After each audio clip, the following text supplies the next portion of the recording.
Q ভাই, পাকিস্তানে না রাজাকার ছিল ভাই, ইন্ডিয়া তো ছিল বন্ধু। ইন্ডিয়া কেমনে এত বাঙালি মারলো ভাই?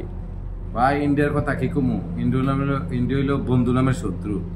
দেখেন আমরা বিদেশের বাড়িতে যতগুলা দেখতাছি প্রবাসীরা বিপদে পড়ে, তো যদি প্রবাসীরা বিপদে পড়ে তখন দেখছি যে ইন্ডিয়ারা আমরা বিপদে ফালা চলে যায়, আর পাকিস্তানি রাজাকাররা আমরা বিপদে তারা বাই বাই করে জাপাইয়া পড়ে।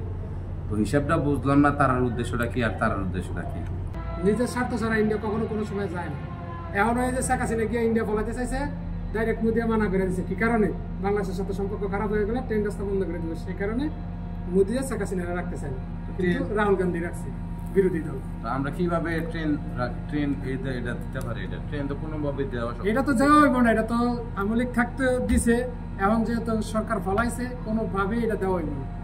যে কোনো বিনিময়ে মানুষ মরছে দরকার, আমরা স্বাধীন আবার দরকার, আবার কোনো স্বাধীন ইন্ডিয়া লাগে, যুদ্ধ আবারও ইন্ডিয়ার সাথে সমস্যা নেই, কিন্তু এগুলো কখনো দেওয়া হইব না। তো সর্বশেষ কথা একটাই, যদি ইন্ডিয়া পাকিস্তান যদি আমরা শত্রু হয়, ইন্ডিয়া আমরা ডাবল শত্রু। পাকিস্তান যদি রাজাকার হয়, ইন্ডিয়া ডাবল রাজাকার। এই রাজাকারের লোক কোনো সম্পর্ক থাকতে পারে না বাংলাদেশের। শত্রু কখনো বন্ধু হতে পারে না। তারা আমরা চিরশত্রু ছিল, চিরশত্রু থাকবে এবং থাকবে। তারা আমরা বন্ধু হিসেবে কোনো ছিল না, থাকবেও না। তারা শুধু স্বার্থের কারণে আমাদের পাশে থাকার কোনো কারণেই না, বাস।